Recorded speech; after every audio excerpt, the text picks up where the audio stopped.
नमस्कार जैन तेरे साथियों, कैसे हैं आप सभी लोग। मैं उम्मीद करता हूं आप सभी लोग बहुत अच्छे होंगे। बहुत बहुत स्वागत है आप सभी लोगों का आपके अपने एसएससी उत्कर्ष परिवार में।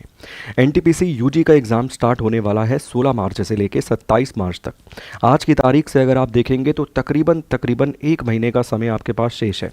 देखिए आज की डेट में ना कंपटीशन इतना ज़्यादा बढ़ गया है कि आप कितनी ही तैयारी क्यों ना कर लें, मगर आपको कहीं ना कहीं एक टारगेट तय करना होता है कि भाई कम से कम ना मैं इस स्कोर को तो लांग ही जाऊंगा, मतलब इतने मार्क्स तो मैं स्कोर कर लूंगा, तभी मेरा सिलेक्शन जो है सुनिश्चित हो पाएगा। अगर आप रैंडमली उठा के जाते हैं कि ठीक है मेरे 60 बन रहे हैं यार, मेरे 65 बन रहे हैं, मेरा हो जाएगा, तो ये आपकी गलत अप्रोच है, ये आपकी गलत सोच है। और मैं हर एक कैटेगरी के विद्यार्थी की बात कर रहा हूँ यहाँ पे। मैं केवल जनरल की बात नहीं कर रहा, ना ही मैं केवल ओबीसी एससी एसटी की बात कर रहा हूँ। मैं हर एक विद्यार्थी के पॉइंट ऑफ व्यू से यहाँ पे बात कर रहा हूँ, क्योंकि आज की डेट में ना किसी भी कैटेगरी में कंपटीशन कहीं से कहीं तक कम देखने के लिए नहीं मिलता।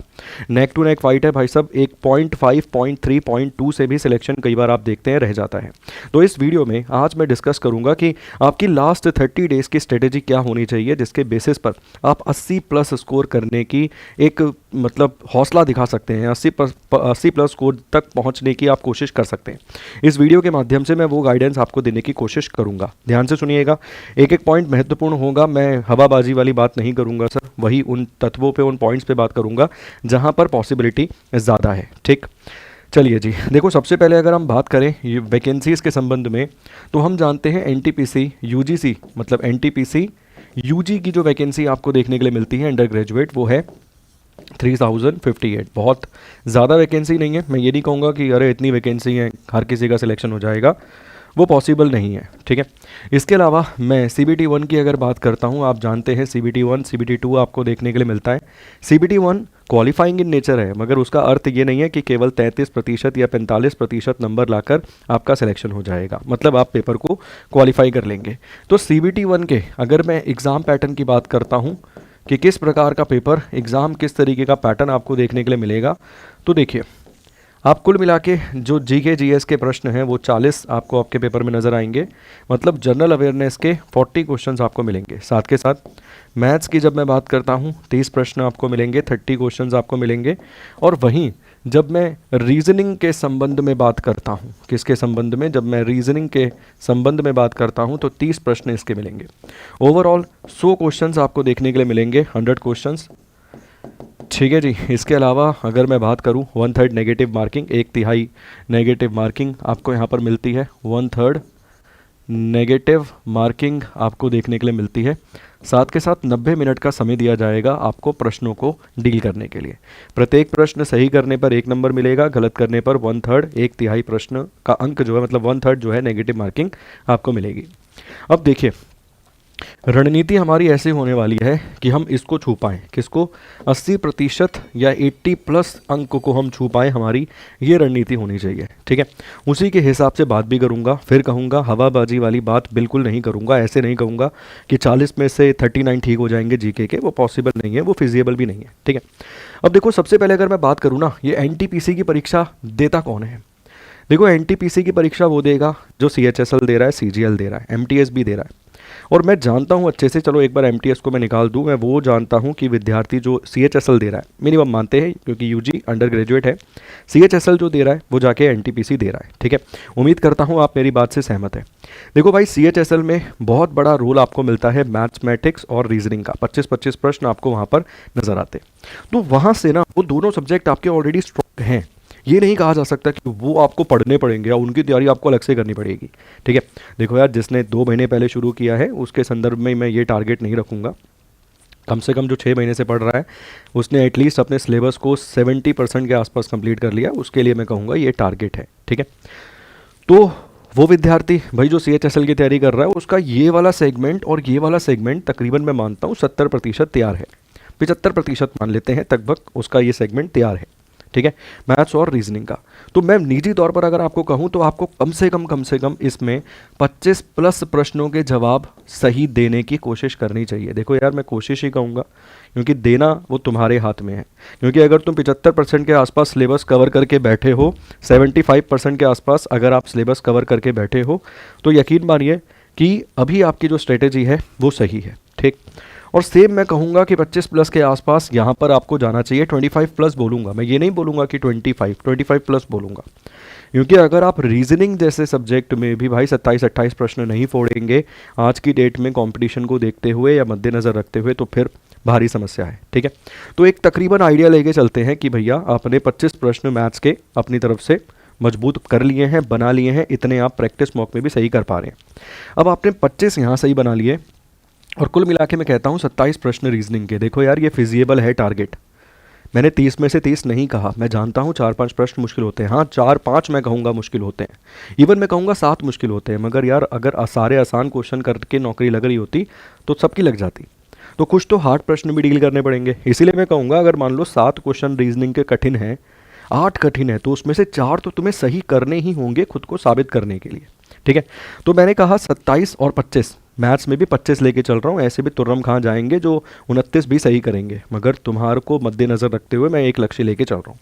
अब ये मिलाकर अगर आप देखोगे तो कितने हो जाएंगे, 52 प्रश्न यहाँ पर हो जाएंगे, 52 क्वेश्चंस यहाँ पर हो जाएंगे। अभी नेगेटिव वेगेटिव कुछ मत गिनिए, अभी हम ये मानते हैं हम 25 ही अटैम्प्ट किए, 27 ही अटैम्प्ट किए, हमारे सारे सही हैं। ठीक है, ये बात बन गई सर। 52 प्रश्न तक पहुँच गए, 52 प्रश्न तक पहुँच गए, 52 प्रश्न तक पहुँच गए। ठीक है जी, तो ये चीज़ समझ आई, ये बात समझ आई अभी आपको 52 प्रश्न वाली। अब अगर हम बात करें सर 52 प्रश्न के बाद, 52 प्रश्न के बाद हमें कितने और स्कोर करने हैं, तो 28 मार्क्स, मतलब 28 क्वेश्चंस हमें और तकरीबन सही करने हैं ताकि हम 80 प्लस के आसपास पहुंच पाएँ, या मिनिमम 80 के आसपास तो पहुंच पाए। अब आता है देखो भाई जीके का खेला। ठीक है, जीके का खेला फिर कहूँगा वो विद्यार्थी है जो CHSL की तैयारी कर रहा है, CGL की तैयारी कर रहा है, MTS की भी कर रहा है, तो ऐसा नहीं है कि जीवन में पहली बार उसको GK GS पढ़ने का अवसर मिल रहा है या मौका मिल रहा है, ऐसा नहीं कह सकते। तो अगर आप ध्यान से देखोगे ना, अब वहाँ से केवल 28 ही यहाँ बनाने हैं। ध्यान से अगर आप देखोगे तो इस 40 में से मुझे यहाँ पर 28 ही बनाने हैं, तो ऐसे करने की परिस्थिति में मैं 80 के पास पहुँच जाऊँगा। मतलब मैं कह रहा हूँ भाई, तो 40 में से 80, अगर मतलब 40 में से 12 प्रश्न 28 प्रश्न भी सही करता है, तब भी भाई तेरे 80 क्वेश्चन सही हो जाएंगे। गलत को नहीं गिन रहे भैया, ठीक है, गलत तो होंगे, डेफिनेटली होंगे, मगर हम यहाँ पर सही की बात कर रहे हैं कि तुम्हारे ओवरऑल अगर आप देखोगे तो 80 क्वेश्चन सही हो जाएंगे। और एक अच्छा खासा मार्जिन रखा है यहाँ पे। आप ये भी नहीं बोलोगे कि सर आपने ये बोल दिया 40 में से 37 सही हो जाएंगे, 36 सही हो जाएंगे, 33 होंगे तभी सिलेक्शन होगा। नहीं, मैंने कहा अगर 28 भी सही हो जाएंगे ना, तब भी बात बन जाएगी। तो 52 और 28 कुल मिला के कितने हो गए, 80 प्रश्न हमने हमारी वीडियो को, मतलब जो हमने थंबनेल पे लिखा है उसको सेटिस्फाई कर दिया। अब सवाल आता है कैसे होगा, कैसे, ये तो सवाल है क्योंकि आप मुझसे यही जानना चाहते हो। मैंने ये तो बता दिया कि बनेंगे कैसे, मतलब कैसे आप 80 को फ्रेमवर्क लेकर चल सकते हो। अब सवाल आता है कैसे। देखो भाई, कैसे के लिए आपकी 30 डेज़ की ना एक धमाकेदार तैयारी होनी चाहिए। ये 30 डेज़ आपकी धमाकेदार स्ट्रेटेजी होनी चाहिए। देखो यार, 40 नंबर की जीके है, कितने हैं, 40 नंबर की जीके जीएस आपको मिल रही है। 30 की मैं सीधा एम लिख दूंगा और 30 की मैं सीधा आर लिख दूंगा। ठीक है, एक बार अगर आप देखोगे ना, तो मेरे हिसाब से आपको डेली बेसिस पर इसे 4 घंटे का समय देना चाहिए, और कम देना चाहते हो तो 3 से 4 घंटा, 3 से 4 घंटा। इसे सर डेली तकरीबन 2.5 घंटे का समय देना चाहिए, और ज़्यादा देना चाहते हो तो 2.5 से 3 घंटे का समय मैं आपको कहूँगा। मैंने कुछ नहीं किया, मैंने जितनी वेटेज है उसके हिसाब से ही समय बांट दिया। सेम मैं इसको दूंगा 2.5 घंटे का समय, इसको 2.5 घंटे का समय दूंगा। ठीक है, ओवरऑल अगर आप देखोगे इनको 2.5 5 5 3 8 घंटे का समय, 8 आवर्स का शेड्यूल आपका जो है बनकर तैयार हो गया। अब आप बोलोगे इस 8 घंटे में करना क्या है भाई। इस 8 घंटे में ना तुम्हें रिवीजन करनी है। रिवीजन क्या करनी है, रिवीजन। ठीक है, रिवीजन नहीं, रिवीजन करनी है। अब वो रिवीजन कैसे होगी भाई, देखो रिवीजन ऐसे होगी कि मान लो तुम्हारे मैथ्स में ना एक अप्रॉक्सीमेट मैं कह रहा हूँ 20 चैप्टर हैं। कितने चैप्टर हैं, 20 चैप्टर हैं जो पूछे जा रहे हैं। उस 20 में से भाई तुम 14 पढ़ के बैठे हो, 14 चैप्टर तुम्हारे कंप्लीट हो गए हैं। तो क्या करो, इन 14 चैप्टरों से ना प्रत्येक 10-10 क्वेश्चंस, कितने 10-10 क्वेश्चन, 14 चैप्टरों से 10-10 क्वेश्चन, कितने हो जाएंगे 140, 140। ठीक है, मुझे लगता है अगर ये चैप्टर आपके स्ट्रॉन्ग है तो 140 क्वेश्चन करने में मेरे हिसाब से अप्रॉक्सीमेट 1.5 घंटे का समय, पेपर के हिसाब से अगर आप देखेंगे तो 1.5 घंटे का समय। ठीक है, कम करना है आप ऐसा कीजिए भाई, प्रत्येक चैप्टर से 7 क्वेश्चन उठा लीजिए, 7 क्वेश्चन। ठीक है, अगर उसमें 7 कैटेगरीज के क्वेश्चन है ना, प्रत्येक एक कैटेगरी से एक क्वेश्चन उठा लीजिए, क्योंकि आप जानते हैं आजकल डिफरेंट टाइप के क्वेश्चन होते हैं। तो इससे क्या रहेगी, इससे 14 चैप्टरों पे पकड़ रहेगी, और बाकी जो बचा हुआ समय है ना 1 से 1.5 घंटे का, क्योंकि हम मैथ्स को 3 घंटे तक दे सकते हैं। तो तकरीबन मान लीजिए अगर 1 से 1.5 घंटे का समय जो बचा है ना, उसमें बचे हुए 6 चैप्टर में से डेली बेसिस पर भाई 1 चैप्टर उठाइए। कंप्लीट हो जाएगा, यहाँ से हमारे सिलेबस का काम जो है कंप्लीट हो जाएगा। सेम काम सर यहाँ कीजिए रीजनिंग में। मान लीजिए रीजनिंग से 30 चैप्टर है, मैं अंदाज़न कह रहा हूँ आपको, मान लीजिए 30 चैप्टर हैं और 30 में से 22 चैप्टर आपके मजबूत हैं, तो क्या कीजिए, प्रत्येक चैप्टर से 3-3 प्रश्न उठाइए। प्रत्येक चैप्टर से 3-3 प्रश्न कम से कम डेली का ये काम तो करिए। और मैं कहूँगा भाई मेरे हिसाब से कम 5-5 प्रश्न उठाइए प्रत्येक चैप्टर से, ठीक है। 100, 110, कुल मिला के 110 क्वेश्चन आप वो कर रहे हो जो आपको आते हैं ऑलरेडी, ठीक है। उसके बाद जो बटे हुए 8 चैप्टर हैं, इन 110 क्वेश्चन को करने में मैं कहता हूँ आपका 1.5 घंटा ही कहूँगा, 1.5 घंटे का समय गया, या मैक्सिमम मैं कहूँगा 2 घंटे का समय गया। देखो यार, मैं उस विद्यार्थी की बात नहीं कर रहा हूँ जिसने 2 महीने पहले शुरू किया है, उसको ये 110 क्वेश्चन करने में 6 घंटे भी लग सकते हैं। मैं कोई ये लॉजिक नहीं दूंगा कि आप इसको 1.5 घंटे में कर पाओगे। मैं उस विद्यार्थी की बात कर रहा हूँ जो 6 महीने से लगातार कंटिन्यू मेहनत कर रहा है, पढ़ाई कर रहा है और उसके ये चैप्टर कंप्लीट है। मैं उस विद्यार्थी की बात कर रहा हूँ, ठीक है। अगर आप देखिए अभी शुरू किए हैं 2 महीने पहले, तो आप 60 को लक्ष्य रखिए, इसी तरीके से मूव कीजिए। आप 2 महीने पहले शुरू किए हैं, 1 महीने पहले, 3 महीने पहले, तो 55-60 को लक्ष्य रखिए, फिर उसको लक्ष्य रखिए। ये 6 महीने जो हो गए हैं उनका लक्ष्य है, क्योंकि मैं मानता हूँ उसके 22 चैप्टर कंप्लीट हैं। बिना कंप्लीट के सर तो फिर तो आपको इसको करने में, आप समझ सकते हैं 110 क्वेश्चन करने में मेरे को लगता है 3 दिन लग जाएंगे। उम्मीद करता हूँ आप मेरी बात से संतुष्ट होंगे। इस स्ट्रेटेजी को फॉलो कीजिए, यकीन से कह सकता हूँ 30 दिन बाद ना आप यहाँ होंगे, 80+ पे आप होंगे, या कम से कम 80 पे तो खड़े होंगे, ठीक है।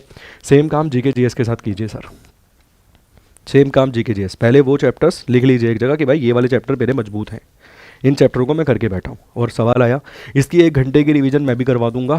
कितने बजे? रात 10 बजे 10 PM इसी चैनल पे 1 घंटे की रिवीजन मैं भी करा दूंगा, 50 क्वेश्चंस मैं भी करवा दिया करूँगा डेली के, ठीक है। तो इसमें से 1 घंटा मुझे दे देना। क्लियर है जी, बात समझ में आई? इस स्ट्रेटजी को फॉलो करने के बाद आपको खुद दिखेगा सर, ठीक है। और ये 8 घंटे का शेड्यूल है तुम्हारा, इसी में मैं कहूँगा 1 घंटे जो भी क्लास निकालनी है वो भी निकालिए। इसके अलावा डेली बेसिस पर एक मॉक टेस्ट ज़रूर दीजिए, एक मॉक टेस्ट ज़रूर दीजिए, ठीक है। बिना मॉक टेस्ट के तैयारी होगी नहीं। और उस मॉक टेस्ट को कम से कम 2 घंटे का समय दीजिए। 90 मिनट का तो पेपर हो गया, बचा हुआ आधा घंटे उसको एनालिसिस करने में लगाइए कि कहाँ किस चैप्टर में कितनी गलतियाँ लगातार हो रही हैं। 30 दिन ये काम कीजिए।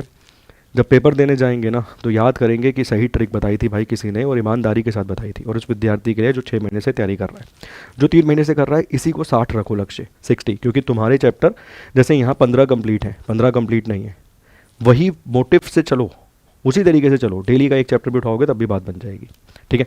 चलिए बहुत बहुत शुक्रिया। किसी प्रकार का कोई डाउट समस्या रहे तो प्लीज़ कमेंट बॉक्स में बताइएगा। पहली बार चैनल पे आए हैं, सब्सक्राइब जरूर कीजिएगा। Thank you so much, God bless you.